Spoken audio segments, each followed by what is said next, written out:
আর তোমাদের কিন্তু আজকে প্র্যাকটিক্যাল ক্লাসটা হবে না, তোমরা তো অলরেডি জানোই। তোমরা যেহেতু সপ্তাহে একদিন ক্লাস করতে চাচ্ছ, তাহলে আজকে ক্লাস হবে না। নাকি ক্লাস করতে চাও? না ম্যাম, চাই না ম্যাম। ক্লাস না করতে ম্যাম, না ম্যাম, একদিনই ভালো আছে ম্যাম। একদিনই ভালো আছে, হ্যাঁ সেটাই। সমস্যা নাই, তাহলে তোমাদের নেক্সট মানডেতে হয়তো ক্লাসটা হবে সম্ভবত। যে preparation of charts and graphs, এটা হইতে পারে সবকিছু যদি ঠিক থাকে। তো প্র্যাকটিক্যাল ক্লাস কেমন বোঝা যাচ্ছে? ভালো ম্যাডাম। পোস্টার কি জমা দিয়ে দিছো না স্যারকে? জি ম্যাডাম। আর লিফলেট কি ম্যাম, পরে নিবে? লিফলেট ভার্সিটি খুলে দিতে বলছে। আচ্ছা আচ্ছা। এরপরে কি ক্লাস তোমাদের?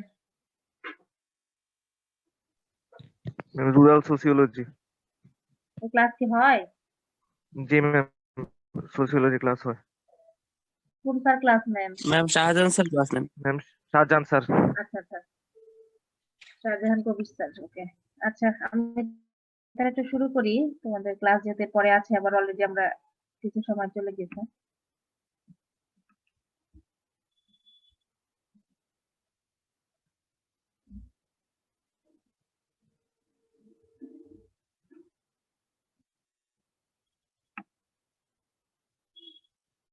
স্লাইড দেখা যাচ্ছে তো নাকি?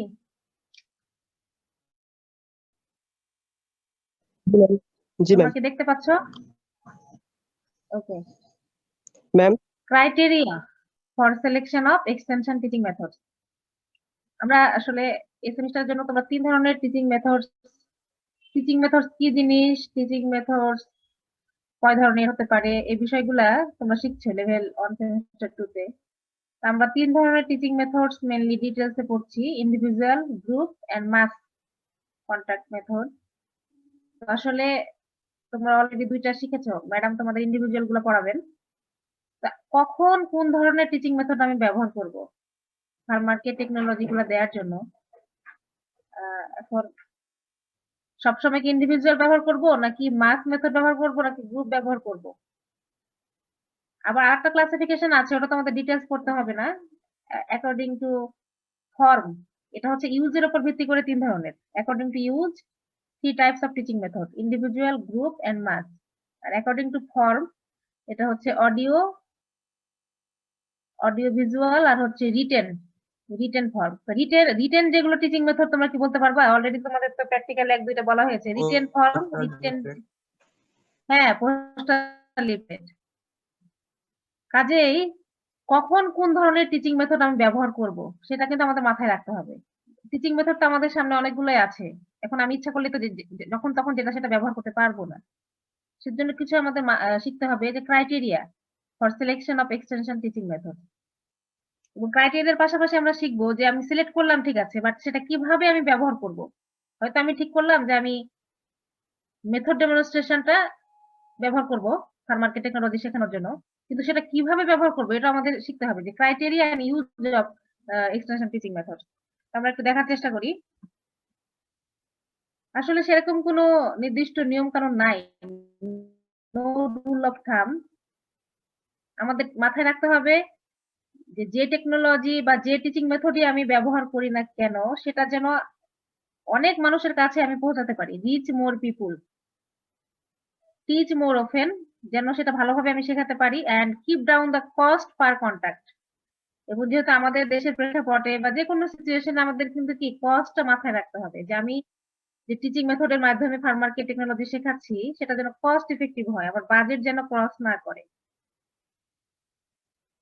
কাজেই the extension worker should select the appropriate methods, have a suitable combination of the selected methods, and use them in proper sequence so as to have repetition in a variety of ways.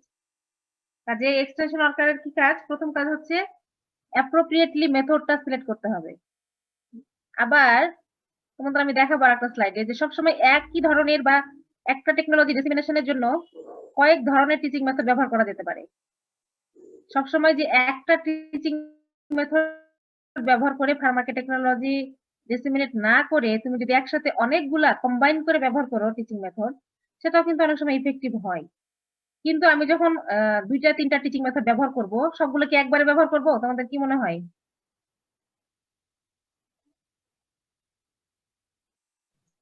Ma'am ২-৩ ধরনের teaching methods আমি ব্যবহার করতে চাচ্ছি। Ma'am কিন্তু সেটা কি একই সাথে একইবারে ব্যবহার করব নাকি? ধাপে ধাপে ব্যবহার করব। অবশ্যই এটা মাথায় রাখতে হবে ধাপে ধাপে, একবারে কিন্তু না। আমার সিচুয়েশন বুঝে। ম্যাম এই যে নো রুল হ্যাঁ, অফ বলো। থাম্ব এটা কি? মানে কোনো থাম্ব রুল আমরা বলি না, নির্দিষ্ট নিয়ম কানুন নাই। থাম্ব রুল এটা একটা হচ্ছে প্রভার্বের মতো মনে করো, যে নির্দিষ্ট কোনো নিয়ম নাই, যে এই নিয়মটাই ফলো করতে হবে আমার টিচিং মেথড সিলেকশনের জন্য। তুমি তোমার সিচুয়েশন বুঝে সিলেক্ট করতে পারবা। একেবারে অর্ডিন্যান্স নাই বা আইন নাই কোনো, যে এটা দেখে দেখে ফলো করতে হবে। বুঝতে পারছো কিনা এই কথাটা বলা হচ্ছে? জি ম্যাম। তাহলে তুমি কম্বিনেশন করে টিচিং মেথড ব্যবহার করতে পারো, বাট সেটা তোমাকে প্রপার সিকোয়েন্সে ব্যবহার করা জানতে হবে। প্রপার সিকোয়েন্সে তোমাদেরকে ম্যাডাম পড়াবেন, টিচিং মেথডের 5টা স্টেপস আছে। প্রথমে হচ্ছে, এটা তোমাদের ম্যাডাম পড়াবেন, তারপর আমি একটু বলছি যে প্রথমে তুমি মানুষের অ্যাটেনশন তৈরি করতে হবে। অ্যাটেনশন, ফার্মারদের প্রথমে অ্যাটেনশন তুমি ড্র করবে, অ্যাটেনশন। তারপর হচ্ছে interest, desire, conviction, action, satisfaction. 6টা স্টেপস আছে। প্রথমেই কিন্তু অ্যাটেনশন, তুমি শুধু তাদের দৃষ্টি আকর্ষণ করবা যে একটা নতুন টেকনোলজি আসছে আমাদের এই উপজেলায় বা এই বাংলাদেশে, একটা টেকনোলজি আসছে, অ্যাটেনশন। তাহলে অ্যাটেনশন আমরা কোন টিচিং মেথড ব্যবহার করে ড্র করতে পারি বলতো? Attention ma'am poster, leaflet. হ্যাঁ, পোস্টার, লিফলেট খুব বেশি না, পোস্টার হতে পারে। বা তুমি কি ইন্ডিভিজুয়াল যে মেথড গুলো আছে, ফার্ম এন্ড হোম ভিজিট, তুমি ফার্মারের বাড়িতে যেয়ে বলতে পারো, তাই না, যে একটা নতুন টেকনোলজি আসছে এরকম। ম্যাডাম অডিও ভিজুয়ালও তো হতে পারে টিভিতে অ্যাড দেওয়ার মাধ্যমে। হ্যাঁ, টিভিও হতে পারে। তাহলে শোনো, দেখো যে এক একটা স্টেপে মানে একটা টিচিং মেথড কিন্তু সহজে না। প্রথমে কিন্তু তুমি তাকে বলতে পারবো না যে আপনি গ্রহণ করে ফেলেন, সেটা না। প্রথমে অ্যাটেনশন, তারপরে তাদের ইন্টারেস্ট তৈরি করতে হবে। 6টা স্টেপস আছে, ম্যাডাম তোমাদের ডিটেলস পড়াবে। Attention, interest, desire, conviction, action এবং ফাইনালি স্যাটিসফ্যাকশন। ফাইনালি কিন্তু আমাদের মনে রাখতে হবে কি, অবশ্যই তুমি যে টেকনোলজিটা ডিসেমিনেট করছো সেটার জন্য ফার্মারকে স্যাটিসফাইড করে। স্যাটিসফ্যাকশন না হলে কিন্তু কি তোমার টিচিং মেথড পুরোটা ব্যর্থ হয়ে যাবে। যে কোনো টেকনোলজি কিন্তু ফার্মার আর নিবে না। কাজে 6টা স্টেপস মাথায় রেখে এবং 6টা স্টেপসের এক একটা স্টেপস আমরা এক এক ধরনের টিচিং মেথড ব্যবহার করে করে ফার্মারের দৃষ্টি আকর্ষণ করব। কিন্তু কি এই যে প্রপার সিকোয়েন্সে ব্যবহার করতে জানতে হবে আমার। এলোমেলো ভাবে করলে হবে না, যেটা আগে দরকার সেটা পরে দিলাম, পরেরটা আগে, সেটা কিন্তু না। আবার কি তোমার একসাথে ব্যবহার করা যাবে না। এক এক স্টেজে এক এক সময়ে তোমাকে এক এক ধরনের টিচিং মেথড ব্যবহার করতে হবে টেকনোলজি ডিসেমিনেশনের ক্ষেত্রে। তাহলে দেখো ক্রাইটেরিয়া গুলো কি কি হতে পারে।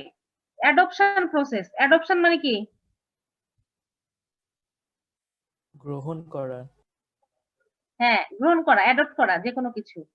তাহলে ফার্মার যখন একটা টেকনোলজি অ্যাডপ্ট করবে, অ্যাডপশন প্রসেসটা কয়েকটা স্টেপস আছে দেখো। প্রথম স্টেপস হচ্ছে অ্যাওয়ারনেস, তারপরে হচ্ছে interest, evaluation, trial and finally adoption. Farmer প্রথমেই কিন্তু তোমাকে যে কোনো টেকনোলজি অ্যাডপ্ট করবে না। প্রথমে তুমি তার মধ্যে অ্যাওয়ারনেস তৈরি করবা যে আপনি যে টেকনোলজি ব্যবহার করছেন সেটার চাইতে আমি এখন যে নতুন টেকনোলজি আপনাকে শেখাবো বা নতুন যে ভ্যারাইটিটা আসছে সেটা হচ্ছে আপনার খরচ কমাবে, অল্প খরচে আপনি বেশি লাভ পাবেন, তাকে সচেতন করবা। বা এখন যে ভ্যারাইটিটা আপনাকে আমি দিব সেটার পোকামাকড় আক্রমণ কম হয়, কাজে আপনার পেস্টিসাইডের যে খরচটা আছে বা আপনি পেস্টিসাইড আপনাকে ব্যবহার করতে কম হবে। এভাবে তুমি অ্যাওয়ারনেস করবে ফার্মারকে। তারপরে ইন্টারেস্ট তৈরি করবো তার মধ্যে ওই ক্রপ ভ্যারাইটিটা বা টেকনোলজিটা অ্যাডপ্ট করার জন্য। তারপরে তাকে ইভালুয়েশনের সুযোগ দিতে হবে। সেটা ইভালুয়েশনটা কি হবে, তুমি যে কোনো হয়তো রেজাল্ট ডেমনস্ট্রেশন দেখাইলা যে দেখেন আগেরটা চাইতে ফলন হয়, তখন সে কি নিজে নিজে ইভালুয়েট করতে পারবে যে আগের টেকনোলজিটা চাইতে বা ভ্যারাইটি চাইতে এখনকারটা ভালো। তারপরে সে কি করবে, নিজে ট্রায়াল করবে তার নিজের ফিল্ডে, এন্ড ফাইনালি যখন সে সাকসেস পাবে তখন সে নিজে নিজে সেটা অ্যাডপ্ট করবে, তোমাকে আর বারবার তাকে বোঝাতে হবে না। কাজে একটা অ্যাডপশন প্রসেস এর যে অ্যাওয়ারনেস, ইন্টারেস্ট, ইভালুয়েশন, ট্রায়াল, এই ধাপগুলো আছে। এক একটা ধাপে তোমাকে এক এক ধরনের টিচিং মেথড বা একই ধরনের টিচিং মেথড তোমাকে ব্যবহার করতে হবে। কাজে টিচিং মেথড ব্যবহার কিন্তু খুবই ইম্পর্টেন্ট। তুমি কোন টিচিং মেথড ব্যবহার করে ফার্মারকে টেকনোলজি বা ভ্যারাইটিটা শেখাচ্ছ, ভ্যারাইটিটা দিতে চাচ্ছ, কাজেই তোমাকে টিচিং মেথড সিলেকশনের সময় প্রতিটা ধাপে কেয়ারফুল থাকতে হবে। কাজে অ্যাডপশন প্রসেস আমি কোন স্টেজে আছি সেটা আমার মাথায় রেখে আমাকে টিচিং মেথড ব্যবহার করতে হবে। যদি আমি অ্যাওয়ারনেস স্টেজে থাকি তখন এক ধরনের, আমি তোমাদের দেখাবো স্লাইড। অ্যাওয়ারনেস স্টেজে থাকলে এক ধরনের টিচিং মেথড, ইন্টারেস্টে থাকলে এক ধরনের, ইভালুয়েশনে থাকলে এক ধরনের। তোমাদেরকে আমি এখন দেখাই, তাহলে বুঝতে সুবিধা হবে তোমাদের।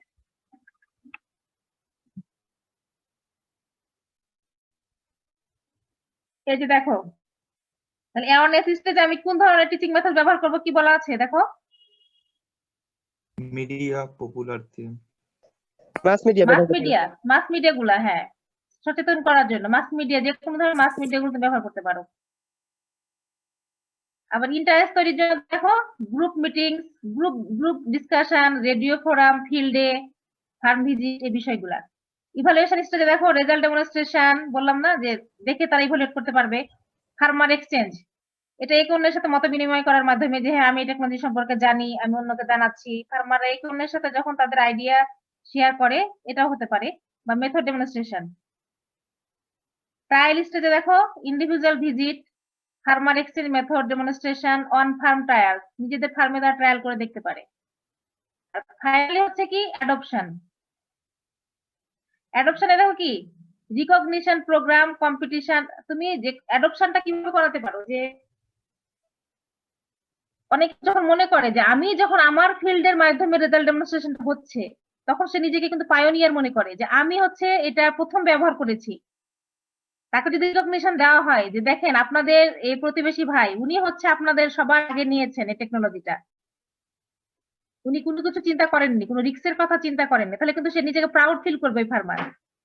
বা কম্পিটিশন করা যেতে পারে যে উনি গ্রহণ করেছে, আপনি কেন করবেন না, আপনি কোনো চাইতে পিছিয়ে থাকবেন নাকি। একে অন্যের সাথে কম্পিটিশনের মাধ্যমে কিন্তু আমরা কিন্তু কি করতে পারি, নতুন নতুন টেকনোলজি গুলা নেওয়াতে পারি ফার্মারদেরকে। উনি পারছে, আপনি কেন পারবেন না, এটা তো সহজ টেকনোলজিটা ব্যবহার করা। তোমাদের কি বুঝতে অসুবিধা হচ্ছে নাকি? No ma'am. No ma'am.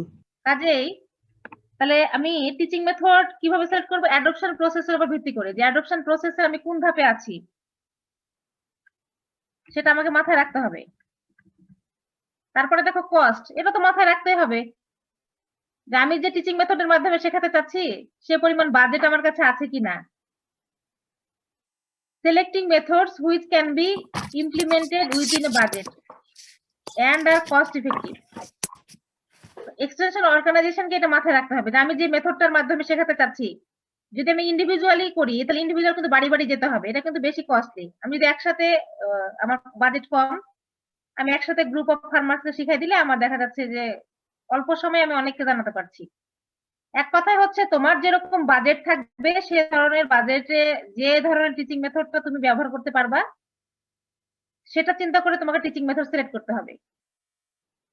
Ma'am একটা তারপরে দেখো কি কাভারেজ, তোমার যদি সময় কম থাকে, বাজেট কম থাকে, তুমি অনেক মানুষকে জানাতে চাচ্ছ এই টেকনোলজিটা, তাহলে তোমাকে কি করতে হবে, গ্রুপ বা মাস টিচিং মেথড গুলো ব্যবহার করতে হবে। তোমার সময় কম, বাজেট কম, কিন্তু তুমি বেশি মানুষকে জানাতে চাও। আবার দেখো কি কমপ্লেক্সিটি, যে কোনো জিনিস আমরা পার্সোনাল লাইফে যতটা ব্যবহার করতে সহজ হয় আমরা কিন্তু সেটাই ব্যবহার করি, আমরা কিন্তু ঝামেলাপূর্ণ জিনিসে যাই না যদি আমাদের অপশন থাকে হাতে। কাজে যে টিচিং মেথড যত বেশি বোঝানোটা সহজ বা ফার্মার সহজেই বুঝবে সে ধরনের টিচিং মেথড আমাদেরকে সিলেক্ট করতে হবে। এখন সে টিচিং মেথড ব্যবহার করতে যে আমি এক্সটেনশন অফিসার, আমি ঠিক মতো সেটা হ্যান্ডেল করতে পারছি না, আবার আমার যারা লার্নিং অডিয়েন্স আছে, ফার্মার্স আছে, তাদের জন্য কঠিন সেটা অ্যাডপ্ট করাটা, বুঝতে পারাটা, তাহলে সেই ধরনের টিচিং মেথড আমার ব্যবহার করার দরকার নাই। আমার ফার্মার যেরকম সহজে যেন বুঝে, কমপ্লেক্সিটি যে সকল টিচিং মেথডে কম সে ধরনের টিচিং মেথড আমি ব্যবহার করবো যাতে সহজে তারা বুঝতে পারে, কমপ্লেক্সিটিটা যেন কম থাকে।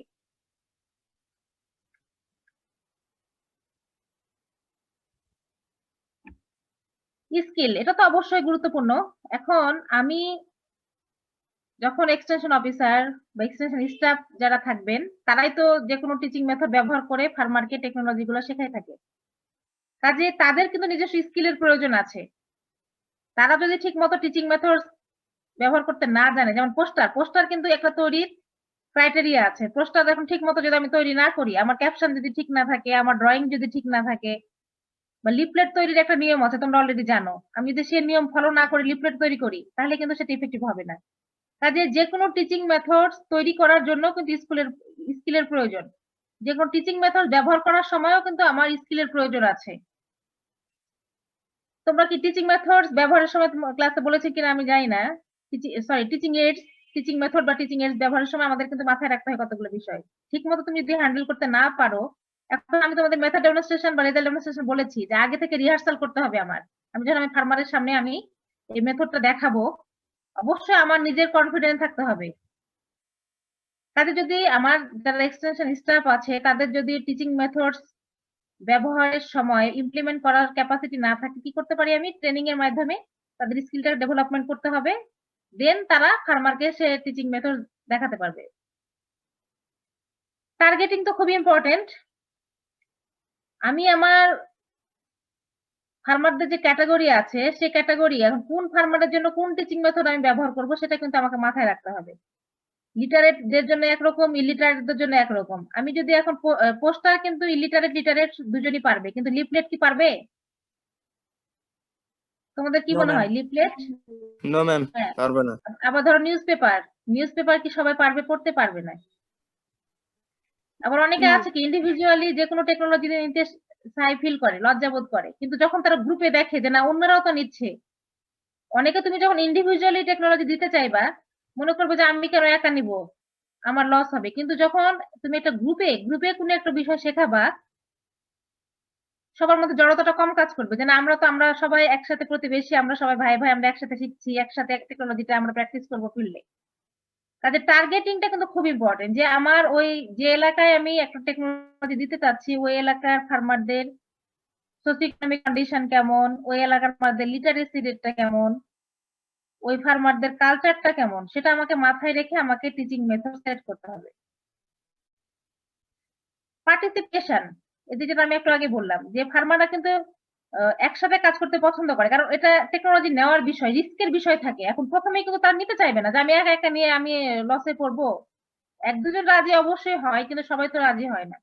কিন্তু তুমি এমন যদি টিচিং মেথড সিলেক্ট করো যেখানে গ্রুপ অফ ফার্মার পার্টিসিপেট করতে পারে এবং তারা নিজেরা প্র্যাকটিসের সুযোগ আছে, নিজেরা হাতে কলমে করার সুযোগ আছে, নিজেরা পার্টিসিপেশনের মাধ্যমে, সেটা কি নিজেরা হাতে কলমে করে হোক বা প্রশ্ন করে হোক বা পার্টিসিপেটরি ওয়েতে যদি তুমি লার্নিংটা দিতে পারো পার্টিসিপেটরি ওয়েতে, তাহলে কিন্তু কি হবে? তোমার টেকনোলজি ডিসিমিনেশনটা সহজ হবে। কাজে এমন টিচিং মেথড তুমি সিলেক্ট করবা যাতে সবার পার্টিসিপেশনটা নিশ্চিত হয়। এমন কোন টিচিং মেথড আমি সিলেক্ট করব না যেখানে কি ফার্মাররা আসতে আগ্রহী হবে না। তাহলে কি বোঝা গেছে কিনা বলো, না কোনো প্রশ্ন আছে?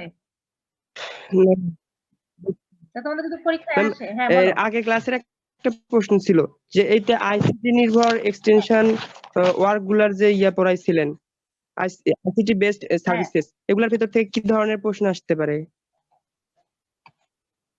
আচ্ছা ওটা আমি বলবো। Okay ma'am. আচ্ছা আজকের ক্লাস নিয়ে প্রশ্ন না, আসলে না। বলো। এখন যেটুকু পড়ালাম যে ক্রাইটেরিয়া, কি কি ক্রাইটেরিয়া পরীক্ষা আসলে এভাবে দিবা যে অ্যাডপশন প্রসেস। আচ্ছা আমি একটু বলে দিই, আইসিটি নিয়ে প্রশ্ন তোমাদের আসতে পারে যে শর্ট নোট আসতে পারে, শর্ট নোট। Ma'am, তোমরা কি এ ধরনের অ্যান্সার এখন তো তোমরা তো পরীক্ষায় দাওনি এখনো, টিকা আকারে কিছু প্রশ্ন আসে, বুঝতে পারছো? টিকা তোমাদের জি তো ম্যাম। ব্রড প্রশ্ন কিছু মানে থাকে পরীক্ষায়, পাশাপাশি কিছু থাকে শর্ট নোট। তোমরা তো এর আগে ইন্টারমিডিয়েট বা এগুলোতে অ্যান্সার করেছো, শর্ট নোট আকারে আসে। ম্যাম যেমন কৃষি প্রযুক্তি, তোমার কথা কিন্তু আমি শুনতে পাচ্ছি না। কৃষি প্রযুক্তি সম্পর্কে একটু জানি।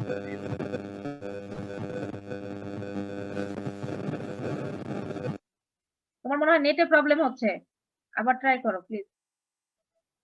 আচ্ছা আমি বলি, শর্ট নোট আকারে কিছু প্রশ্ন আসে, বুঝছো? শর্ট নোট তোমাদেরকে আমি একটু বলি। এক্সটেনশনের ক্ষেত্রে তোমাদের এক্সটেনশন নিয়ে অনেকের অনেক ভীতি থাকতে পারে, অনেকে অনেক কথা তোমাদের বলতে পারে। তোমরা কি আমার কথা শুনতে পাচ্ছ? জি ম্যাডাম। আচ্ছা অনেকে অনেক কথা বলবে তোমাদের এই সাবজেক্টটা নিয়ে। এটা যদিও 2 তে পড়ানো হয়, কিন্তু তোমাদের সময় থেকে 1 তে পড়ানো হচ্ছে। এটা নিয়ে অনেকে অনেক কথা বলে যে হ্যাঁ এটা থিওরিটিক্যাল পড়াশোনা বেশি, এটা সেটা নাম্বার কম ওঠে। এগুলো তো তোমাদের ভয় পাওয়ার কিছু নাই। তোমাদেরকে আমি সাজেস্ট করবো এক্সটেনশন হচ্ছে বুঝে পড়তে হবে। তুমি যদি বুঝে মুখস্থ করতে যাও তাহলে কিন্তু খুবই ডিফিকাল্ট তোমার জন্য এটা হবে। তুমি যদি আগে না বুঝো যে টিচিং মেথড কি জিনিস, এটা তুমি আগে বুঝলা না, এটা না বুঝে তুমি যদি মুখস্থ করতে যাও সংজ্ঞা, তাহলে কিন্তু পরীক্ষার হলে কি হবে, তোমার এক দুইটা ওয়ার্ড যখন মাথা থেকে নাই হয়ে যাবে, তুমি কিন্তু সেটা আসলে ক্যাপচার করতে পারবে না। কাজে এক্সটেনশন মুখস্থ করার আগে তুমি আগে সেটা কি জিনিস এক দুইবার বুঝার চেষ্টা করো যে টপিকসটা কি। যেমন মেথড ডেমনস্ট্রেশন, এই জিনিসটা কি আগে বাংলায় বোঝার চেষ্টা করো যে মেথড ডেমনস্ট্রেশন মানে হচ্ছে কি পদ্ধতি প্রদর্শন, ধাপে ধাপে একটা স্কিল দেখানো হয়। কাজে তুমি আগে আত্মস্থ করবা, দেন ওটা তুমি মানে মুখস্থ করার চেষ্টা করবা। আগে তুমি যদি না বুঝে মুখস্থ করো, এটা কিন্তু তুমি মানে মেসাকার অবস্থা হয়ে যাবে। এবার অনেকে বলে যে আসলে তোমাদেরকে আমি এটা সব সাবজেক্টের ক্ষেত্রে বলবো যে তোমরা অনেকে আছো যে প্রথম প্রশ্নটা খুব ভালো লিখো, একটা হয়তো 7টা বা 5টা অ্যান্সার করতে বলা থাকে, প্রথম প্রশ্নটা খুব সময় নিয়ে লিখছো, পরের গুলো আবার দেখা যায় যে শেষের দিকে আবার নাই। অনেক আমরা খাতায় ভুল করি, দেখি প্রথম প্রশ্নটা খুব সুন্দর লিখছে, তখন আমরা ধারণা করি যে না এটা মনে হয় ভালো লিখছে সবগুলা।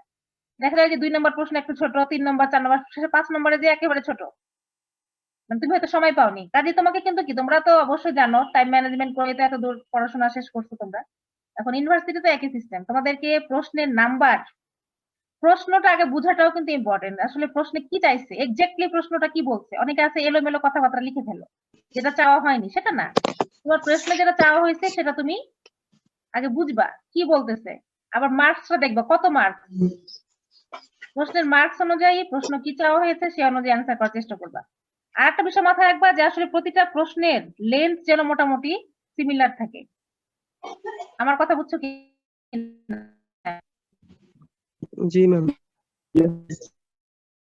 প্রশ্ন অনেক লিখছো একেবারে, ওটার মানে মাথা থেকে ইন্ট্রোডাকশন থেকে শুরু করে কনক্লুশন পর্যন্ত একদম মানে লিখছো তো লিখছো, আর পরের গুলো আবার যে সময় পাওনি লিখো, এরকম কিন্তু না। মোটামুটি যেন লেন্থ বা মানে ইটা প্রশ্নের অ্যান্সারের যেন ইটা কি বলবো মোটামুটি সিমিলার থাকে। যখন তোমার ইভালুয়েটর দেখবেন, তোমার টিচার যেন দেখেন, যেন তার মনে না হয় যে তুমি আসলে সময়ের অভাবে লিখতে পারোনি বা এরকম বিষয়গুলো। অনেক সময় টিকা প্রশ্ন তোমাদের আসে, এক্সটেনশনে টিকা লিখতে বলা হয়, তবে আইসিটি এটা অনেক সময় টিকা আকারে আসতে পারে যে আইসিটি বেসড এক্সটেনশন মেথড টিকা। তা টিকাতে মোটামুটি 2.5-3 মার্কস থাকে, তাহলে তুমি এটা কি লিখবা বলো দেখি। বা ধরো ফার্মার ফিল্ড স্কুল, এটা একটা টিকা আসলো, farmer field school. Ma'am main farmer field school এটি কি, এটার অ্যাডভান্টেজ লিমিটেশনস এগুলা দিয়ে দিব। হ্যাঁ, ফার্মার ফিল্ড স্কুল জিনিসটা কি এটা একটু লিখলা, যেটা হচ্ছে school without walls, it contains 20 to 25 members এরকম। তারপরে অ্যাডভান্টেজ লিমিটেশন দুই একটা লিখলা, বা এটা আসলে কি নিয়ে কাজ করা শুরু করছিল এরকম। টিকা আসলে এরকম লিখতে হবে। আইসিটি আসলে কি লিখতে পারো যে আইসিটি টুলস গুলা তুমি, আমি তোমাদের দেখাইছি না আইসিটি টুলস গুলা কি, বা এটা আমরা কি কাজে ব্যবহার করি, বা কয়েকটা ওয়েবসাইটের নাম, কয়েকটা অ্যাপস এর নাম দিয়ে দিলা, এই তো আইসিটি। বুঝতে পারছো কিনা? Ma'am madam. এটা বুঝলাম, তার মানে কোন একটা অ্যাপস কিংবা টুলস এটা ইন্ডিভিজুয়ালি বর্ণনা করার দরকার হবে না। না না, টিকা আসলে সেটা তো ইন্ডিভিজুয়াল ব্যাখ্যা করতে যাবা কেন? ওকে যে ম্যাম। বাংলাদেশে এখন পর্যন্ত যে সকল আইসিটি বেসড মানে অ্যাপস বা ওয়েবসাইট পাওয়া যায়, সেগুলোর কিছু অ্যাড্রেস তুমি লিখে দিতে পারো, ওকে ম্যাম। কৃষকরা যেটা ব্যবহার করছে এরকম। হ্যাঁ। ম্যাডাম শর্ট নোটের সাইজ কি হাফ পেজের মতো হবে? না না, 2.5 মার্কসের প্রশ্নে কি হাফ পেজ লিখলে হবে বলো তুমি? আর একটু বড় করতে হবে? আর একটু বড় করতে হবে। আচ্ছা ম্যাডাম। হাফ পেজে লিখলে হবে না। মোটামুটি যেমন ফার্মার ফিল্ড স্কুল আসলে তোমার অ্যাডভান্টেজ লিমিটেশন, তারপরে হয়তো মিনিংটা কি, এটা কেন তৈরি হয়েছিল, এটুকু লিখতে গেলে তো তোমাকে হাফ পেজ লাগবে, তার বেশি লেগে যাবে না বলো? 2 পেজ তো হয়ে যাবে লিখতে বসলে। 2.5 মার্কসের প্রশ্নে তোমার মিনিমাম একটা বিষয় মাথায় রাখবা যে তুমি সবগুলো টুকটাক কভার করেছো কিনা। যেমন অনেকে আছে শুধু হয়তো ফার্মার ফিল্ড স্কুল মানে কি এটা লিখে রেখে দিল, কিন্তু আরেকজন যখন লিখবে অ্যাডভান্টেজ লিমিটেশন এটুকু সে কভার করে, অল্প পরিসরে লিখতে হবে একদম ডিটেলস না, সে যখন কভার করবে তার মার্কস কিন্তু অটোমেটিক বেশি হয়ে যাবে। কারণ টিকা লেখার মানে কি, তুমি মোটামুটি বিষয়টা যেন উপস্থাপন করছো, অল্প করেই কিন্তু পুরো বিষয়টা তুমি তুলে ধরতেছো, এটাই হচ্ছে টিকা। আমার কথা বুঝতে পারছো না? তোমাদের সমস্যা হচ্ছে বলো? শর্ট নোট আর টিকার মধ্যে ডিফারেন্সটা কি হলো? শর্ট নোটের বাংলায় টিকা, শর্ট নোটের বাংলা। ও ওকে ম্যাম। আচ্ছা, বুঝতে পারছো কিনা? মানে অল্প করে তুমি পুরো বিষয়টা হাইলাইট করা, যেটা আমরা বলি এটা সারাংশ আমরা বলতাম না, সারাংশটার মতোই, কিন্তু টিকা আসলে বিষয়টা হচ্ছে তুমি ওভারঅল বিষয়টা অল্প করে তুলে ধরো, ডিটেলস না, ডিটেলসে অ্যান্সার করতে হবে। আচ্ছা ম্যাডাম, এই হ্যাঁ। শর্ট নোটের ক্ষেত্রে কোশ্চেনে অ্যান্সার করার সময় কি একেবারে প্যারা প্যারা করে লিখতে হবে না পয়েন্ট করে লিখতে হবে? শর্ট নোটে? প্যারা বলতে তুমি কোনটা বোঝাচ্ছ? ধরো অ্যাডভান্টেজ, এটা তুমি আলাদা করে দিবা না? ধরো ফার্মার ফিল্ড স্কুল আসলো, তাহলে কি অ্যাডভান্টেজ আলাদা তো লিখতে হবে, তাই না? তুমি প্যারা করে কিভাবে লিখবা? পয়েন্ট আকারই তো হচ্ছে। পয়েন্ট করে লিখতে হবে। হ্যাঁ হ্যাঁ, আচ্ছা ম্যাডাম। তোমাদের আসলে ফার্স্ট ইয়ার তো একটু প্রশ্ন বুঝতে অসুবিধা হইতে পারে, তারপরেও সেটা বিষয় না।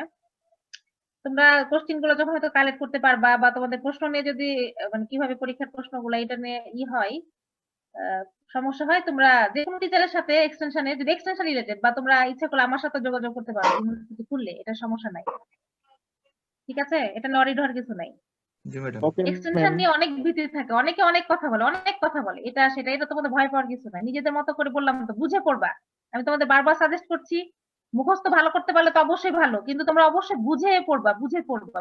এই কথাটা আমি বারবার বলছি, আগে বুঝে তারপর মুখস্থ করতে যাবা। আরেকটা বিষয়, অনেকে বলে যে মুখস্থ লিখতে হয়, শিট বাই শিট লিখতে হয়, এটা কিন্তু বিষয়টা না। এখন তোমার মেন থিমটা তোমার সুন্দর মতো লিখতে হবে। এখন তুমি এমন নিজের মতো করে লিখতে অবশ্যই পারবা, কিন্তু নিজের মতো করে লিখতে যেয়ে যদি তোমার মিনিং চেঞ্জ হয়ে যায়, তাহলে কি সেটা কি নাম্বার পাওয়া যাবে? তোমরা কি মনে করো? না ম্যাডাম। তুমি তোমার মতো করে অবশ্যই লিখতে পারবা, তোমার মতো করে গ্রামাটিক্যাল ইউজ করে, বা তোমার মতো করে ডেফিনেশনটা বুঝে তুমি লিখতে পারবা, বাট সেটার মিনিং তো চেঞ্জ করা যাবে না। ঠিক আছে, জি তারপর ম্যাম। আসলে বিষয় হচ্ছে, শোনো, টিচার টু টিচার আসলে ভ্যারি করে, এটা তো মাথায় রাখতে হবে। কারণ এক একজনের পড়ানো, আমি একভাবে পড়াচ্ছি, অন্য টিচার আরেকভাবে পড়ায়, এক একজনের পড়ানো স্টাইল এক এক রকম, খাতা ইভালুয়েট করার স্টাইলও এক এক রকম। তারপরেও কিছু বেসিক ক্রাইটেরিয়া কিন্তু আমাদের মাথায় রাখতে হবে। যে আমি যেটা বললাম, যে তোমরা আগে প্রশ্ন ভালো করে বুঝবা, নাম্বারটা ভালো করে খেয়াল করবা, যে কত নাম্বারের জন্য প্রশ্নটা চাওয়া হয়েছে, নাম্বারের উপর ভিত্তি করে কিন্তু অ্যান্সার করবে। 1 নাম্বারের জন্য কিন্তু তোমার একেবারে 1-2 পাতা লেখার দরকার নাই, আগে নাম্বার দেখবা। তারপরে হচ্ছে তুমি মানে প্রতিটা প্রশ্ন 5টা 7টা যে প্রশ্ন লিখবা, প্রতিটা প্রশ্নই যেন মোটামুটি সিমিলার লেন্থে থাকে, এটা মাথায় রাখার চেষ্টা করবে। একটা অনেক বড়, একটা অনেক ছোট, এরকম না। টাইমটা তুমি ভাগ করে যদি প্র্যাকটিস করো, তাহলে তোমার জন্য সুবিধা হবে। আর একটা বিষয় মাথায় রাখতে হবে, যে বানান ভুল, বানান ভুল কিন্তু আসলে খুবই খারাপ একটা বিষয়। অনেকে মানে এত পরিমাণ বানান ভুল করো, এটা কিন্তু করবা না। বানানটা মাথায় রাখার চেষ্টা করবা। তাড়াতাড়ি, অনেক ম্যাডাম তাড়াতাড়ি লিখিত বানানটা ভুল হয়ে যায়। তাড়াতাড়ি লিখলে বানান ভুল হবে কেন? স্পেলিং মিস্টেক কিন্তু করা যাবে না। আবার অনেকে অনেকে বলে যে বেশি করে লিখবি, বেশি বেশি স্যাররা হচ্ছে যত বেশি পেজ নেওয়া যায় তত নাম্বার। এটা কিন্তু ভুল একটা ধারণা। তোমার একটা একটা পাতায় কয়টা লাইন ধরতে পারে, অবশ্য লেখার অনুযায়ী যদিও, কিন্তু অনেকের অভ্যাস আছে যে খুব ফাঁকা ফাঁকা করে লিখে, এটা কিন্তু ঠিক না। বেশি পাতায় বেশি মার্ক, এ থিওরি কিন্তু মাথায় রাখা যাবে না। আর এত ভয় পাওয়ার কিছু নাই, তোমরা পারবা, একটু বুঝে শুনে পড়বা, তাহলে চলবে। তাহলে দেখো, যে টিচিং মেথডস যে সিলেক্ট করব, সেটা চয়েসটা কিসের উপর ডিপেন্ডস করে? দা মেসেজ। মেসেজ মানে হচ্ছে যেটা আমি শেখাতে চাই। আমার টেকনোলজি যদি হাতে কলমে শেখাতে দরকার হয়, তাহলে আমি কোন মেথডটা ব্যবহার করব বলো? হাতে কলমে শেখাতে হলে মেথড ডেমনস্ট্রেশন। হ্যাঁ, তাহলে আমার যদি মনে হয় যে এখন মেথড ডেমনস্ট্রেশন হাতে কলমে শেখাতে হবে, আচ্ছা, আমি যদি কোনো টেকনোলজির ফলাফল দেখাতে চাই, তাহলে কি লাগবে? Result demonstration. Result result demonstration. আমি অল্প সময়ে অনেক মানুষকে জানাতে চাই একসাথে, তাহলে কি ব্যবহার করব? Mass media. Media. Mass media. Media. কাজেই দেখো, দা মেসেজ, মেসেজ মানে এখানে বোঝাচ্ছে আমার টেকনোলজিটা কি ধরনের।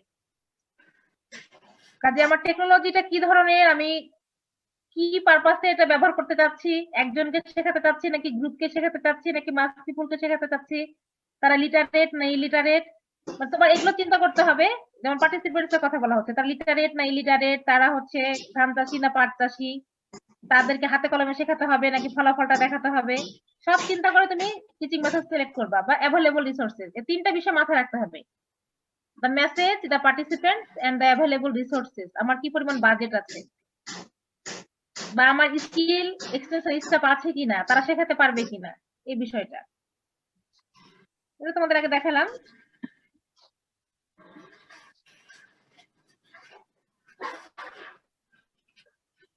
এই যে দেখো কি কি factors for selecting extension teaching methods. তাহলে প্রথমটা দেখো কি, ডিজায়ার্ড চেঞ্জ। আমি কোন ক্ষেত্রে চেঞ্জ আনতে চাচ্ছি? ফার্মার অ্যাটিটিউডের চেঞ্জ আনতে চাচ্ছি, নাকি তার নলেজে, তার স্কিলে, নাকি অ্যাওয়ারনেসে, নাকি ওভারঅল কম্বিনেশন, মানে সবগুলোর চেঞ্জ আনতে চাচ্ছি। যদি স্কিলে চেঞ্জ আনতে চাই, তোমরা কিভাবে আবার বলো তো, স্কিল পরিবর্তন আনতে চাইলে কোন teaching method? Method demonstration method demonstration, হ্যাঁ, ভেরি গুড। তাহলে অ্যাওয়ারনেসে যদি আমি অ্যাওয়ারনেসে তাদের সচেতন করতে চাই, সেক্ষেত্রে মাস মিডিয়া। কাজে আমি কোথায় পরিবর্তনটা আনতে চাচ্ছি, কোন জায়গায় তাদের চেঞ্জটা আমি আনতে চাচ্ছি।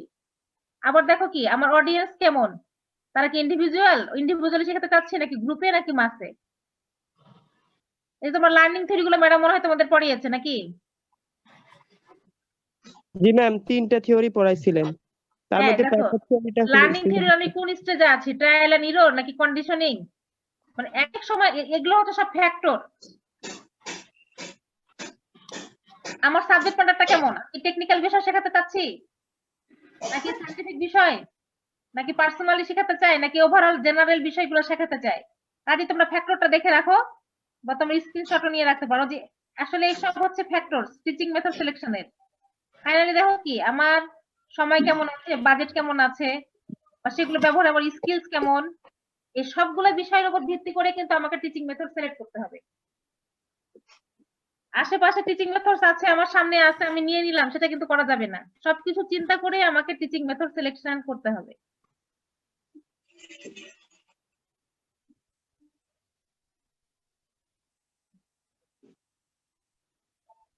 আর একটা বিষয় দেখো, এটা অত বেশি জানার দরকার নাই, তোমাদের শুধু একটু মাথায় রাখতে হবে যে extension field studies conducted in USA show that people are influenced by extension education to make changes in behavior. এই কথাটা তারা বোঝাচ্ছে ইউএসএ তে একটা স্টাডি করা হয়েছিল যেখানে বলা হচ্ছে যে তুমি এক ধরনের টিচিং মেথডস ব্যবহার না করে যদি এক বা একের অধিক টিচিং মেথডস কম্বাইনলি ব্যবহার করো, সেক্ষেত্রে ফার্মারদের টেকনোলজি অ্যাডপশনের তাদের যে মাত্রাটা সেটা কিন্তু বেশি থাকে। তুমি যদি একটা ধরনের টিচিং মেথড ব্যবহার করে দেখো, এখানে বলা হচ্ছে 35%, তুমি যদি এক ধরনের টিচিং মেথড ব্যবহার করে শেখাতে চাও সেটা পার্সেন্টেজটা হচ্ছে 35। কিন্তু তুমি যদি একের অধিক টিচিং মেথড, একটা টেকনোলজি কিন্তু একটা, কোনো একটা কিছু শেখাতে চাচ্ছ ফার্মারকে, নতুন একটা টেকনোলজি ফার্মারকে দিতে চাচ্ছ, সেখানে যদি তুমি কম্বিনেশন করে টিচিং মেথড ব্যবহার করো তাহলে দেখো কি 98% বেড়ে যাচ্ছে সেটা গ্রহণ করার বা ডিসিমিনেশনের ক্যাপাসিটিটা। আমার কথা বুঝতে পারছো কিনা বলো? Yes ma'am. কাজেই তুমি যখন একটা টেকনোলজি ডিসিমিনেশন শুরু করবা, শুধুমাত্র একটা টিচিং মেথডের উপর ডিপেন্ডেন্ট থাকবে না, কম্বাইন করে তুমি বিভিন্ন ধরনের টিচিং মেথডস ব্যবহার করতে পারো।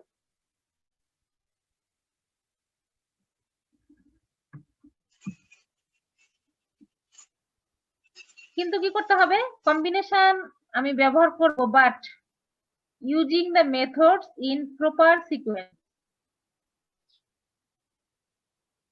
প্রপার সিকোয়েন্সে আমাকে সেটা ব্যবহার করা জানতে হবে। কাজেই যখন এক্সটেনশন ওয়ার্কাররা টিচিং মেথড সিলেক্ট করবে এবং সেটা ব্যবহার করার চিন্তা করবে, তখন তাদেরকে কি করতে হবে, মাথায় রাখতে হবে যে আমি যে টিচিং মেথডসটা ব্যবহার করব সেটা যেন কি হয় আমার ফার্মাররা দেখতে পারে, শুনতে পারে এবং সেটা নিজেরা করার মাধ্যমে তারা শিখতে পারে। আমি যেন টিচিং মেথডটা দিচ্ছি সেটা যেন আমি শুধুমাত্র একজন ফার্মারের মধ্যে সীমাবদ্ধ না রাখি, আমি যেন এই টিচিং মেথডটা অনেক ফার্মারকে বা একটা উপজেলা যেন কভার করে, আমার এই টেকনোলজিটা একটা উপজেলার সবাই যেন এটার সুযোগটা পেতে পারে, সবাই যেন এই টেকনোলজিটা ব্যবহার করতে পারে, সেটা মাথায় রাখতে হবে। এবং অবশ্যই টিচিং মেথড মাধ্যমে যে আমি টেকনোলজিটা ডিসিমিনেট করছি সেটা ব্যবহারের পর যেন ফার্মাররা নিজেদের মধ্যে কি একটা কনফিডেন্স তৈরি হয়, সেই টেকনোলজিটা নেওয়ার পরে যেন তারা স্যাটিসফাইড হয়, সেই টেকনোলজি ব্যবহার করার পরে তারা যেন উপকৃত হয়। তোমাদের কিন্তু আসলে এখন তো অনেকগুলো সাবজেক্ট পড়ছো, এই সেমিস্টারে কয়টা সাবজেক্ট তোমাদের? 5টা। এক্সটেনশন কেমন মনে হচ্ছে, অনেক কঠিন? এটা মোটামুটি ম্যাডাম সোজা, তবে ম্যাডাম প্রতি 3টা করে ক্লাস তো ম্যাম অনেকগুলা পড়া হয়ে যায়। ম্যাম কঠিনই এটা। কঠিন ম্যাম মনে কঠিন হচ্ছে তো না? কেন কঠিন মনে হচ্ছে? ম্যাম, তবে পড়ে মজা আছে। ম্যাম এইটাও কঠিন, তারপরে রুরাল সোসিওলজি ওইটাও কঠিন, এই দুইটাই কঠিন। ম্যাম BLB এটা কঠিন। মানে পড়াগুলো মানে ম্যাম একই মতো মনে হয় যে এটার অ্যান্সার মানে গুলাই যায় ম্যাম মাঝে মাঝে যে ম্যাম হ্যাঁ, গোলাইলেও ঠিকই এটাই আছে, ভালো আছে, ঠিকই আছে, বিএমবি তো কিচ্ছু বুঝি না। তোমাদের কনসেপ্ট ঠিকই আছে, এই কথাগুলো যুগ যুগ ধরে চলে আসছে। আসলে থিওরিটিক্যাল বিষয় তো, সবাই বলে যে ম্যাডাম ক্লাসে তো বোঝা যায়, ক্লাসে তো খুব সুন্দর বুঝতে পারি, জি ম্যাম, ক্লাসে তো মানে পড়তে হ্যাঁ মনে থাকে পড়তে না। ভালো লাগে, কিন্তু যখন পরীক্ষায় লিখতে যাই ম্যাডাম কেন জানি মানে ঠিক মতো হয় না। ক্লাসে তো বোঝা যায় ম্যাডাম, ক্লাসে যখন আমি বলি বুঝতে পারি হ্যাঁ বোঝা যাচ্ছে, কথাগুলো তো বোঝা যাচ্ছে, কিন্তু সেটা ঠিক মতো উপস্থাপন করা। আরেকজন যে বললা যে একই মতো ঠিকই আছে, ওই অ্যাডভান্টেজ লিমিটেশন গুলা খুব বেশি কাছাকাছি, মনে হয় যে একই জিনিস বারবার যেমন তোমাদেরকে হয়তো স্যার পড়িয়েছেন প্রিন্সিপল, তারপর হচ্ছে স্কোপ, ফিলোসফি, জি তাই ম্যাম, না? জি হ্যাঁ ম্যাম। ফিলোসফি, প্রিন্সিপল, স্কোপ, এই তিনটা মনে হয় একই জিনিস, কাছাকাছি জিনিস। Principles of extension, philosophy, scope. Madam আমি কাজে সাবজেক্ট একটু করে বুঝি আর রুরাল সোশিয়োলজিতে একটুকু বুঝি না, খালি উল্টাপাল্টা হয়ে যায় সব কিছুর মধ্যে প্যাস। রুরাল সোশিওলজি উল্টাপাল্টা লাগে। জি ম্যাডাম ম্যাম। আমাদের যদি সেমিস্টার 1 না থাকতো না তাহলে আমরা আরো ভালোভাবে ফোকাস করতে পারতাম। আমরা একসাথে দুটো চালাচ্ছি তো আসলে ঠিকভাবে কোনোভাবে দেওয়াটা আসলে পসিবল হয়ে যাচ্ছে না আমাদের জন্য। না এত ওয়ারিড হওয়ার কিছু নাই, তোমরা জি এক্সটেনশনের ম্যাম, ক্ষেত্রে এটা রুরাল একটা ঠিক কথা। আমরা তো এখনো সেমিস্টার 1 এর পড়া পড়তেছি ম্যাম। মানে ম্যাম ওই হ্যাঁ দিক থেকেও একটা এর প্রেসার জন্য আছে, এই দিক থেকেও একটা প্রেসার, দুইটা মানে ম্যাম না আমি কনফ্লিক্ট সেটা হয়ে বুঝতে যায়। পারছি, কারণ হচ্ছে সেমিস্টার সিস্টেমে এটা একটু ছাত্ররা এমনিতে প্রেসারে থাকে। সেমিস্টার সিস্টেম মানে খুবই সুবিধাজনক, টাইমলি শেষ করা যায়, কিন্তু এটা একটা বার্ডেন। কারণ তুমি এক সেমিস্টার শেষ করতে পারবে না, আর একটা সেমিস্টারে ক্লাস শুরু হয়ে যাবে, রেজাল্ট তুমি বুঝতেই পারলা না। মানে রেজাল্ট হওয়ার আগে কিন্তু ইউনিভার্সিটিতে ক্লাসগুলো আমরা পরের সেমিস্টারে চলে যাই। মনে রাখাই টাফ, যে তুমি তোমাদের যে এখন যদি বলা হয় এখন তোমরা হয়তো মনে রাখতে পারছো, কিন্তু অনেক সময় মনে হয় কি অনেক সাবজেক্ট পড়ছি কিন্তু মাথায় থাকে না। অন টু তে অলরেডি আমি চলে গেছি, অন টু তে আসতে আসতে আবার দেখা যায় যে টু ওয়ানে কি মানে ভুলে যাওয়া হয়। সেমিস্টার সিস্টেম এত দ্রুত যায়, 3 মাস ক্লাসের পরে ক্লাস টেস্ট পরীক্ষা এটা সেটা, মানে একটার পর চাপ থাকে সেমিস্টার সিস্টেম। তোমাদের তো এখন দুইটা চাপ, অন ওয়ান এবং অন টু, দুটাই মাথায় রাখতে হচ্ছে। আসলে এটা একটা ডিফিকাল্ট বিষয়। আবার ইউনিভার্সিটিতে মানে ফার্স্ট উঠে যারা অনেকটা অ্যাডপ্টেড হয়েছে, মানে সেকেন্ড ইয়ার বা থার্ড ইয়ার, তোমরা তো মানে পরীক্ষার সিস্টেম বা পরীক্ষা কিভাবে হবে এটার সাথে তো এখন অ্যাডপ্টেড হওনি। এটা তোমাদের জন্য একটা আসলে চ্যালেঞ্জ। তারপর আমি বলবো যে তোমরা মানে ভয় পাওয়া যাবে না। এটা হচ্ছে একটা যে কোনো চ্যালেঞ্জের জন্য নিজের মধ্যে কনফিডেন্ট রাখো যে পারবো না কেন, এই চ্যালেঞ্জকে আমরা মোকাবেলা করি এরকম। মানে কিন্তু তুমি যদি আগে ভয় পেয়ে যাও কি হবে না হবে, আমার দ্বারা হবে না, এত হতাশ হওয়া যাবে না। পারবা, তোমরা পারবো না কেন, এটা কনফিডেন্স রাখবা আর বুঝে বুঝে পড়ার চেষ্টা করো। এত বেশি হতাশ হওয়া যাবে না, ঠিক আছে? আর অনেকে অনেক কথা বলবে, কিন্তু তুমি নিজের জাজমেন্ট দ্বারা, এ সাবজেক্ট কঠিন, এটা সহজ, ওই স্যার খারাপ মার্কস দেয়, ওই স্যার ভালো মার্কস দেয়, এটা কিন্তু তুমি অনেকে বলবে, এটা তোমার মাথায় রাখা যাবে না। তা তুমি তোমারটা দেওয়ার চেষ্টা করো। এখন সে হয়তো কোনো কারণে ওই স্যারের কাছে নাম্বার কম পাইছে, তার মানে যে তুমি কম পাবা এটা তো কথা না। তুমি তোমারটা দেওয়ার চেষ্টা করো, এরপরে তুমি তোমার ইফোর্ট দেওয়ার চেষ্টা করো। অনেকে বলে যে ওই স্যারের যতই পড়াশোনা কর না কেন নাম্বার পাবি না, পড়ে লাভ নাই। ওইটা শুনে তুমি হাল ছেড়ে দিবা না। ও পাইনি বল তুমি পাবা না, এটা তো কথাটা না।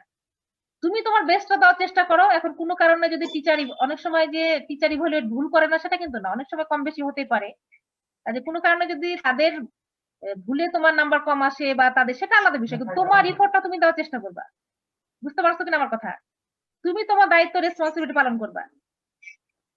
অনেকে বলে ওই স্যার নাম্বার কম দিবে, তুই পড়ে লাভ নাই, পড়িস না, এটা কিন্তু শোনা যাবে না। তুমি তোমার দায়িত্ব পালন, তোমার কাজ হচ্ছে পড়াশোনা করা, তোমার কাজ হচ্ছে পরীক্ষা অ্যাটেন্ড করা, পরীক্ষা ঠিক মতো দাও, তোমার কাজ তুমি করবা।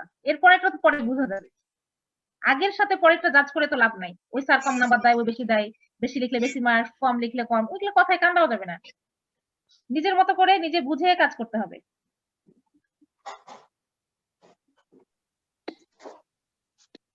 এগুলো তোমাদের দেখার দরকার নাই, এগুলো অলরেডি হয়ে গেছে। আসলে আমি যেটা বলতে চাচ্ছি যে এক এক সময় এক এক ধরনের টিচিং মেথড ব্যবহার করতে হবে।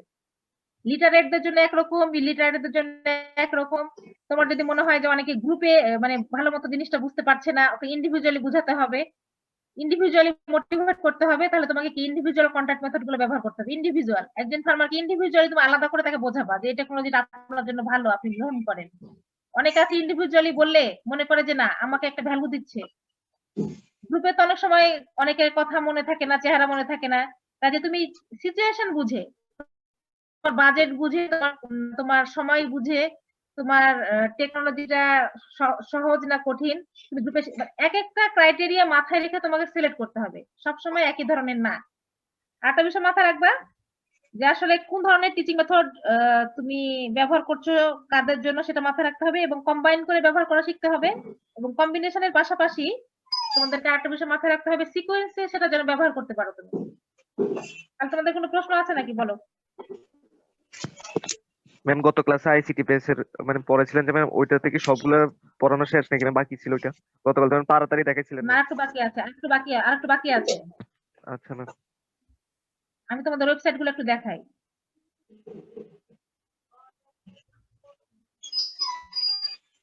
ম্যাডাম আজকে যেটা পড়ানো ওখানে এই selection criteria selection of teaching methods আর কি কি প্রশ্ন আসতে পারে?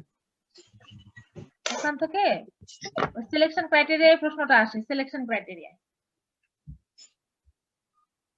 এই প্রশ্নটা আসবে। আচ্ছা ম্যাডাম।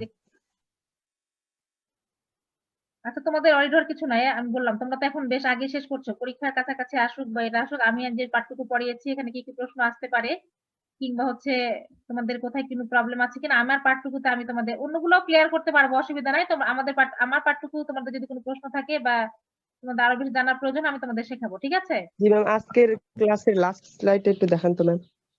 আজকে ক্লাসের লাস্ট স্লাইড ওটা অত বেশি ইম্পর্টেন্ট ছিল না। আচ্ছা দাঁড়াও আমি আগে আইসিটিটা একটু শেষ করি, ওটা পরে আবার রিপিট করবো। তোমাদের আইসিটিতে কিছু বাকি ছিল।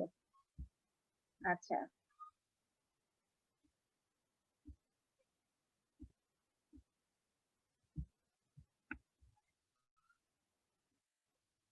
এই যে দেখো বিভিন্ন ধরনের ওয়েবসাইট গুলো আছে, দেখো আমি তোমাদের পড়ার জন্য শীট দিয়ে দিব, সেটা অরিডর কিছু নাই। তাহলে এই ধরনের ওয়েবসাইট গুলো দেখতে পাচ্ছ তোমরা? জি ম্যাডাম ম্যাম Yes, ma'am. এই যে দেখো বিভিন্ন ধরনের ওয়েবসাইট আছে।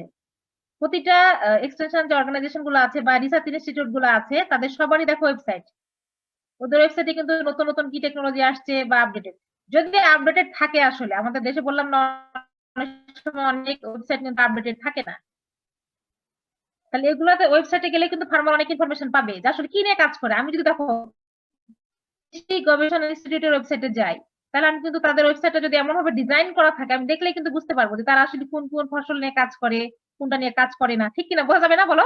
যদি ওয়েবসাইটে ঠিক মতো আপডেটেড থাকে Yes, ma'am. বোঝা যাবে কিনা? হ্যাঁ, যদি বিইউ ওয়েবসাইটে যাই তাহলে বিইউ কি নিয়ে কাজ করে এটা অবশ্যই আমি বোঝা যাওয়া উচিত। ওয়েবসাইটটা সেভাবে কিন্তু ডিজাইন করা থাকে। তাহলে দেখো ধান গবেষণার ওয়েবসাইটে তুমি যদি দাও বুঝতে পারবা যে নতুন তারা কোনো ধানের জাত বের করেছে কিনা, তারপর কোন ধানের কোন কোয়ালিটি, কোনটার মানে কিসের জন্য ডেভেলপ করেছে তারা। কাজে এই যে ওয়েবসাইট গুলো ভিজিটের মাধ্যমে এগুলো হচ্ছে ভিজিট করলেই কিন্তু ফার্মার সহজে বুঝতে পারবে যে তারা কি নিয়ে কাজ করে, নতুন কিছু আছে কিনা ইনফরমেশন। এই যে দেখো ওয়েবসাইট, মৎস্য অধিদপ্তর, প্রাণী সম্পদ অধিদপ্তর সবারই কিন্তু ওয়েবসাইট আছে, তুলা উন্নয়ন বোর্ড, কৃষি বিপণন অধিদপ্তর, তারপর হচ্ছে knowledgebank.ed.com, তারপর রাইস ওয়ার্ল্ড, এগুলো অনেকগুলো কি এসব ওয়েবসাইট অনেক সময় তুমি সার্চ করলে দেখতে পারবো। তোমাদের যেহেতু সবারই অ্যান্ড্রয়েড ফোন আছে বা ইন্টারনেট সিস্টেম আছে, বিভিন্ন ওয়েবসাইটে গেলেই তোমরা দেখতে পারবা।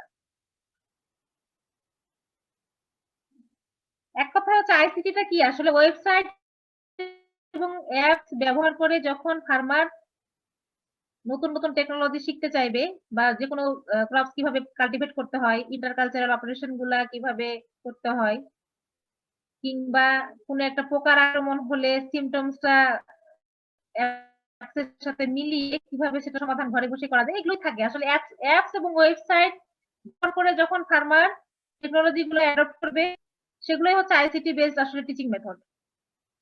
যদিও তোমাদের একটা প্রশ্ন ছিল কালকে যে আসলে ম্যাডাম আমাদের দেশের প্রেক্ষাপটে কতটা ইফেক্টিভ, এখন কিছু কিছু হচ্ছে, অত বেশি আমরা ইফেক্টিভ আসলে করতে পারিনি, কিন্তু আমরা তো আশা করতেই পারি যে না আসলে আমাদের দেশেও একসময় হবে, আমাদের ফার্মাররা পারবে। এই যে দেখো ওয়েবসাইট গুলো কেমন হতে পারে, দেখো এই যে তোমরা কি দেখতে পাচ্ছ নাকি? দেখা যাচ্ছে না? আচ্ছা আচ্ছা Yes, ma'am. এই যে দেখো এখানে তুমি যদি পেস্টের নাম, কি ধরনের পেস্ট অ্যাটাক হয়েছে, ক্রপের নাম, গ্রুপ নাম, এই যে সব দেওয়া আছে। দেখো ইউলোমাইটস, এটা কিসে হচ্ছে? জুটে হয়, এবং প্রতিটা তারপর দেখো কি এগুলো কোম্পানির নাম দেওয়া আছে, ট্রেড নাম দেওয়া আছে, কি ডোজে দিতে হবে। দেখো পেস্টিসাইড প্রেসক্রাইবার, এটা ওয়েবসাইট।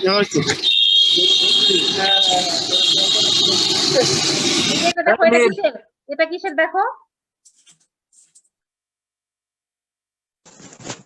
এটা কি দেখতে পাচ্ছ তোমরা? ফার্টিলাইজার দেওয়ার। হ্যাঁ, ফার্টিলাইজার আমরা কেন দিই আসলে? ফার্টিলাইজার কেন অ্যাপ্লাই করি ফিল্ডে? ম্যাম বেশি জমির উর্বরতা ঠিক রাখার জন্য, হ্যাঁ, মাটির উর্বরতা। তাহলে দেখো এক কোনায় তোমরা লোগো দেখতে পাচ্ছ কিনা? দেখো একটা কোনায় লোগো দেখতে পাচ্ছ, লোগো মৃত্তিকা সম্পদ হ্যাঁ, উন্নয়ন মৃত্তিকা সম্পদ উন্নয়ন ইনস্টিটিউট। তাদের এটা ওয়েবসাইটে আছে, সার সুপারিশ নির্দেশিকা। ফার্মার কি পরিমাণ ফার্টিলাইজার দিবে, কোন ক্রপের জন্য কি কতটুকু দিবে, এই যে বিষয়গুলা। ম্যাম ক্যাটালিস্টের অনেকগুলো কাজ দেখছি কাল, মানে গতকাল হচ্ছে গুগলে সার্চ করছিলাম ক্যাটালিস্ট, তো ওটা দেখলাম হচ্ছে মাল্টিন্যাশনাল কোম্পানি, মানে ওটার মেইন কাজটা কি, ওরা বিভিন্ন জায়গায় বিভিন্ন ইনভেস্টমেন্ট করে দেখছি ক্যাটালিস্ট। হ্যাঁ, ক্যাটালিস্ট ডান পাশে যেটা এখানেও তো আছে। লোগো আছে, এই যে দেখো ক্যাটালিস্ট। জি ম্যাম, সিম কোম্পানির সাথে ওরা মানে কোলাবোরেট করে, আবার এইখানেও করে, এটার কাজ কি আসলে? আসলে কিছু কিছু কোম্পানি আছে, তোমরা সার্চ করলে বুঝবা, তুমি এটা যেহেতু দেখেছো, যে ওরা হচ্ছে আসলে কোলাবোরেশন করে, তাদের হয়তো টাকা পয়সা ফান্ডিং আছে ভালো, তারা আসলে বিভিন্ন প্রতিষ্ঠানের সাথে কোলাবোরেট করে যে অ্যাপস রিলেটেড কাজগুলো, ক্যাটালিস্টের কাজ আসলে বিভিন্ন অ্যাপ ডেভেলপ করা বা সেটা ডিসিমিনেট করা। এখন তাদের সাথে কোলাবোরেশন করে, যেমন এখানে কি, এখানে এদের সাথে কোলাবোরেশন কার, মৃত্তিকা সম্পদ উন্নয়ন ইনস্টিটিউটে, তাই না? ইনস্টিটিউটের। হ্যাঁ, জি আবার ম্যাম। অনেক সময় গ্রামীণ ফোনের সাথে তোমরা দেখেছো, গ্রামীণ ফোনের সাথে জি ক্যাটালিস্টের ম্যাম। সংযোগ আছে। ফান্ডিংটা মূলত তারা করে থাকে, বা তাদের এটা একটা আসলে এটাই হয়তো তাদের মূলত কাজ, তাদের ফান্ডিং এর মাধ্যমে তাদের প্রচার প্রসার করা। Okay ma'am. তাহলে দেখছো ওয়েবসাইট কি ফার্মার এখান থেকে তাদের সার কিভাবে ব্যবহার করতে হয় সম্পর্কে তারা সঙ্গে জানতে পারবে। তোমরা নিজেরাই ট্রাই করে দেখতে পারো বিভিন্ন ধরনের ওয়েবসাইট গুলা। তারপরে দেখো কি আছে, agriculture information service, rice knowledge bank, insect control of crop. তোমরা প্লে স্টোরে যে বিভিন্ন অ্যাপস গুলা তোমরা ডাউনলোড করতে পারো। কিছু কিছু অ্যাপস আছে কি যেগুলো হচ্ছে অফলাইনেও চলে, আর অনেকগুলো আবার কি অনলাইন ছাড়া আবার ইনফরমেশন পাওয়া যায় না। অনেকগুলো আছে অফলাইনেও চলে, আবার অনেকগুলো আছে সবসময় ইন্টারনেট কানেকশন লাগবে। এই যে দেখো, সঠিকভাবে ধান চাষ, agro knowledge bank, agriculture all about, BRI application, কৃষকের জানালা, ই কৃষক, কৃষি কথা, পেস্টিসাইড প্রেসক্রাইবার, কৃষকের ডিজিটাল ঠিকানা। বুঝতে পারছো কিনা অ্যাপস গুলা? বিভিন্ন অ্যাপস আছে অনেকগুলো, যে দেখো এগ্রিকালচার অল অ্যাবাউট, এটা অফলাইনে চলে।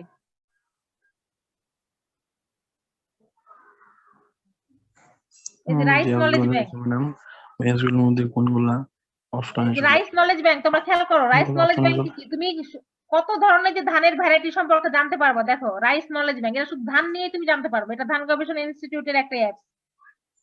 ধান নিয়ে যত ধরনের প্রশ্ন তোমার আছে সব তুমি এখানে পাবা, জাত পরিচিতি, জাতের বৈশিষ্ট্য, সবকিছু তুমি জানতে পারবা রাইস নলেজ ব্যাংকে। এই যে দেখো বিআরআই অ্যাপ্লিকেশন, কৃষি প্রযুক্তি ভান্ডার, এখানে কোন ফসল কখন হয়, কিভাবে চাষ করতে হয়, সেটার ফলন কেমন, সবকিছু জানতে পারবা বিআরআই তে। এটা বিআরআই এর একটা অ্যাপ। কিন্তু তোমাদের যে প্রশ্নটা ছিল সেটা আমিও তোমাদের বলি, যে কিছু কিছু চ্যালেঞ্জ তো অবশ্যই আছে, তাই না? আইসিটি বেসড টিচিং মেথডস এর দেখো চ্যালেঞ্জ গুলো কি কি। অ্যাওয়ারনেস, আমাদের ফার্মাররা কতটুকু সচেতন নেওয়ার ক্ষেত্রে, তাদেরকে আমরা এটা সচেতন করতে পারছি কিনা যে আপনি এটা ব্যবহার করেন। অনেকে আছে এটা নিজেরা ব্যবহার ইচ্ছা করলেও করতে পারে না, যেহেতু তারা অনেকটা ট্রেডিশনাল বিষয়গুলোতে বেশি পরিচিত। তাহলে আমাকে সচেতন করতে হবে যে না, আপনি এটা পারবেন, বা এটা ব্যবহার করলে আপনি অনেক ইনফরমেশন এখান থেকে পাবেন। তাদের মধ্যে সচেতনতা তৈরি করতে হবে। সাস্টেনেবিলিটি, এখন একটা টেকনোলজি বা একটা টিচিং মেথড আমি শুরু করলাম, কিন্তু সেটা কতদিন আমাদের সোসাইটিতে বা আমাদের ফার্মারদের মধ্যে সাস্টেন করবে, সেটা কিন্তু একটা দেখার বিষয়। তারা কতটা সেটা নিতে পারবে এবং সেটা কতদিন তারা রাখতে পারবে। অনেক অনেক টেকনোলজি, অনেক অনেক টিচিং মেথড আসছে, অনেক অনেক অনেক কিছু আসে, কিন্তু আমরা কিন্তু কি হয়, সেটা সঠিক মতো ব্যবহার করতে না পারলে অনেক সময় সেটা হারিয়ে যায় আমাদের মধ্যে থেকে। আবার যে ওয়েবসাইট গুলো আছে বা অ্যাপস থেকে ফার্মার তথ্যগুলো নিবে, সেটার ভ্যালিডিটি কেমন, ক্রেডিবিলিটি কেমন। আবার দেখো অ্যাক্সেসিবিলিটি, অনেক সময় অনেক অ্যাপস গুলো আছে খরচ, সবসময় ইন্টারনেট লাগবে। এখন ফার্মার সবসময় সেটা ইন্টারনেটের মধ্যে থাকতে পারবে কিনা, তাদের জন্য মানে খরচটা কেমন। কাজে আমাদের সেগুলো কি করতে হবে। আবার অনেকগুলা অ্যাপস আছে বা যে ধরো কল সেন্টার আছে, যেগুলো ফার্মার মানে ফ্রিতে কল করতে পারে, আবার অনেকগুলোর জন্য কি টাকা পয়সা লাগে। কাজে অ্যাক্সেসিবিলিটি কেমন সেটা আমাদের খেয়াল রাখতে হবে, যে ফার্মার সবসময় সেটা ব্যবহার করতে পারবে কিনা, বা লিমিটেশন আছে কিনা, যে রাতে ব্যবহার করা যাবে না, দিনে এটা বন্ধ থাকে, আবার কল করলে টাকা লাগবে কিনা, এই বিষয়গুলা। আবার যে অ্যাপস গুলা বা ওয়েবসাইট গুলা আছে সেগুলোতে যে ইনফরমেশন গুলো আছে সেটা ফার্মারের চাহিদা মতো কিনা। আছে, অনেক তথ্য আছে, কিন্তু সেটা ফার্মারদের জন্য না, ফার্মারের কাজে লাগবে না। ডিমান্ড লেড, ফার্মারের চাহিদা কতটুকু পূরণ করবে সে ধরনের তথ্য কিন্তু আমাদেরকে আপলোড রাখতে হবে। অ্যাফোর্ডেবিলিটি, একই কথা, এটা তোমরা যেটা বললা যে আসলে অ্যাফোর্ড করতে পারবে কিনা আমার ফার্মার, তাদের জন্য কস্ট ইফেক্টিভ হবে কিনা। কারণ তোমরা যে ক্লাস করছো এটাও তো একটা খরচের বিষয় হচ্ছে, ইন্টারনেট ইউজ করতে হচ্ছে আমাদের। এখন ফার্মারের জন্য অনেক সময় অনেক ফার্মার আছে, লার্জ ফার্মার, ধনী কৃষক, কিন্তু সবাই তো আর ধনী কৃষক না। এখন তাদের একটা অ্যান্ড্রয়েড ফোন কিনতে হবে, সে ফোনের এখন হচ্ছে হয়তো টাকা পয়সা রাখতে হবে সবসময়, ইন্টারনেট, কাজে এটা তো একটা খরচের বিষয়, সেটা তারা অ্যাফোর্ড করতে পারবে কিনা এটাও আমাদের মাথায় রাখতে হবে। আবার যে ল্যাঙ্গুয়েজ, তাহলে অ্যাপস গুলো আমাদেরকে কেমন ভাবে তৈরি করতে হবে বলো? বাংলায় না? বাংলায়, কৃষকরা যেন পড়ে বুঝতে পারে। হ্যাঁ, পরে বুঝতে পারে। আবার বাংলা হইলেও সেটা অনেক সময় এক এক জায়গায় ভাষা এক এক রকম, অনেক সময় এটাও ডিফিকাল্টিজ হইতে পারে। আর অবশ্যই আমি দায়বদ্ধতা থাকতে হবে, আমি যখন অ্যাপসে একটা তথ্য মানে আপলোড রাখবো বা ওয়েবসাইটে একটা তথ্য রাখবো, সেটার অবশ্যই কি দায়বদ্ধ আমাকে রাখতে হবে এমন ভাবে যেন আমার ফার্মার সেটা নেওয়ার পরে ক্ষতিগ্রস্ত না হয়। ফার্মারের ক্ষতি কিন্তু করা যাবে না। তাহলে কারো কোনো প্রশ্ন আছে নাকি বলো?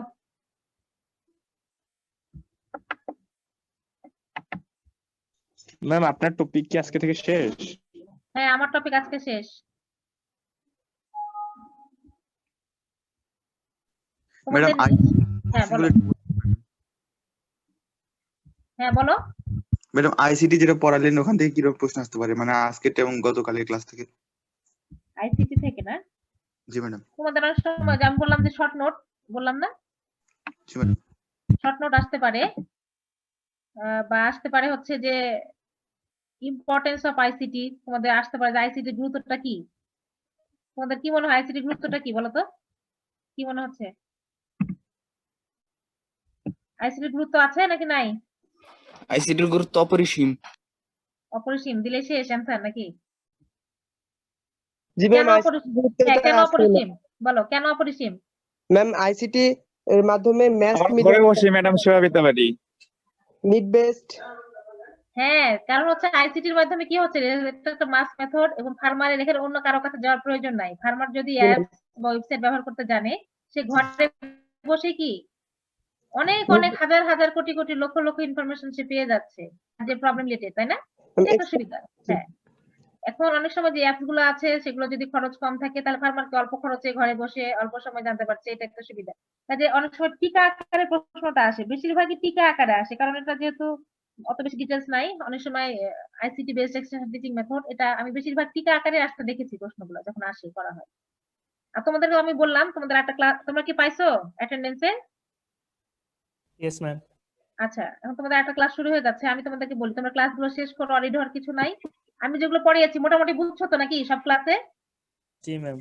আচ্ছা, তোমাদের এরপরে যখন আমার পার্টটুকু নিয়ে আমি বলছি তোমাদের সাথে আবারও আমি মানে রিক্যাপ হয়তো করব, আর না করতে পারলে তোমাদের কোন পার্ট থেকে কি ধরনের প্রশ্ন আসতে পারে বা তোমাদের শীট দেওয়ার পরে পড়াশোনা করতে গিয়ে যদি কোনো প্রবলেম অ্যারাইজ করে সেটা আমি সলভ করার চেষ্টা করব, ঠিক আছে? এটা অলরেডি হওয়ার কিছু নাই। আচ্ছা, আর তোমাদের হচ্ছে নেক্সট ক্লাসে কে নিবে সেটা আমি হয়তো জানি না। এখন আমি আরো যারা টিচার আছে তাদেরকে জানাবো, এখন যে শিক্ষক ফ্রি থাকেন বা যার শিডিউল থাকে উনি হয়তো তোমাদের ক্লাসটা শুরু করবেন, ঠিক আছে? তোমাদের সাথে আজকে Okay, আমার ma'am. ফর্মালি ক্লাস শেষ। Okay ma'am.